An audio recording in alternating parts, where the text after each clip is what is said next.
ইলিশ মাছের মাথা দিয়ে কচুর শাক কিন্তু সবারই খুব প্রিয়। তাই আজকে তোমাদের সাথে শেয়ার করব ইলিশ মাছের মাথা দিয়ে কচুর শাক। তো চলুন রেসিপিটি দেখে নিই। নমস্কার বন্ধুরা, ওয়েলকাম টু প্রিয়ার রান্নাঘর। নতুন একটা রেসিপি দেখার জন্য সবাইকে স্বাগত। তো আজকে বানাবো ইলিশ মাছের মাথা দিয়ে কচুর শাক। তো চলুন রেসিপিটি দেখে নিই। এখানে কচুর শাকগুলো কিন্তু হাতে একটা প্লাস্টিক বেঁধে ঠিক এইভাবে ছাড়িয়ে নেবেন, তাহলে কিন্তু হাতটা চুলকোবে না। তো দেখুন সবগুলো কচুর শাক এখানে ছাড়ানো হয়ে গেছে। ভালো করে ধুয়ে নিয়ে এসে এবার আমি কড়াইয়ের মধ্যে চাপিয়ে দেব। কচুর শাকটা কিন্তু আমি দুবারে সেদ্ধ করেছি। তো কচুর শাকে কিন্তু এক্সট্রা কোনো জল লাগবে না, এমনিতেই দেখুন কতটা জল বেরিয়ে এসছে। এই জলটা দিয়েই কিন্তু কচুর শাকগুলো ভালো করে সেদ্ধ হয়ে যাবে। এবার বড় একটা ঝুড়ি নিয়ে নিয়েছি, ঝুড়ির মধ্যে সবগুলো ঢেলে দেব।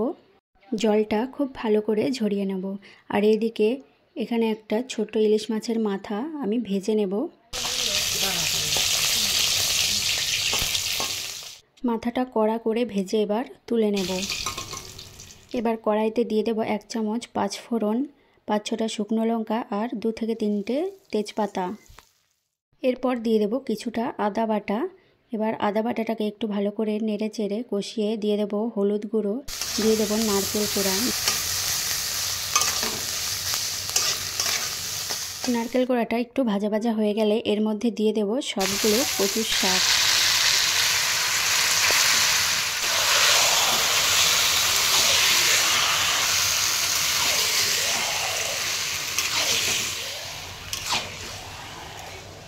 এবার দিয়ে দেব পরিমাণ মতো লবণ, দিয়ে দেব পরিমাণ মতো হলুদ গুঁড়ো, আর দিয়ে দেব জিরের গুঁড়ো, ধনে গুঁড়ো, আর দেব কিছুটা লঙ্কা গুঁড়ো।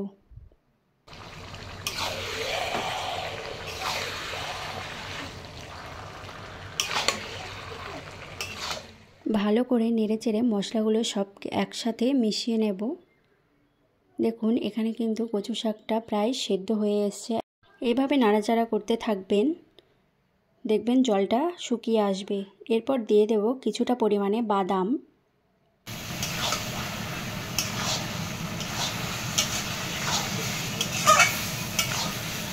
এবার ইলিশ মাছের মাথাগুলো দিয়ে দেব ভেঙে চুড়ে।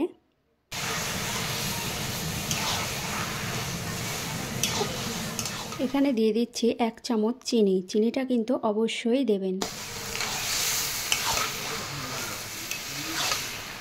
জলটা কিন্তু পুরোটাই টেনে গেছে। এইভাবে পুরোটাই জলটা টানিয়ে নেবেন, না হলে গলাটা কিন্তু ধরতে পারে। এরপর আমি কচুর শাকগুলো নামিয়ে নেব।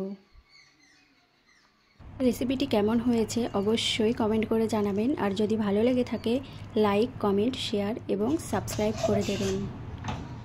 দেখা হবে পরের ভিডিওতে। ততক্ষণে সবাই ভালো থাকবেন, সুস্থ থাকবেন।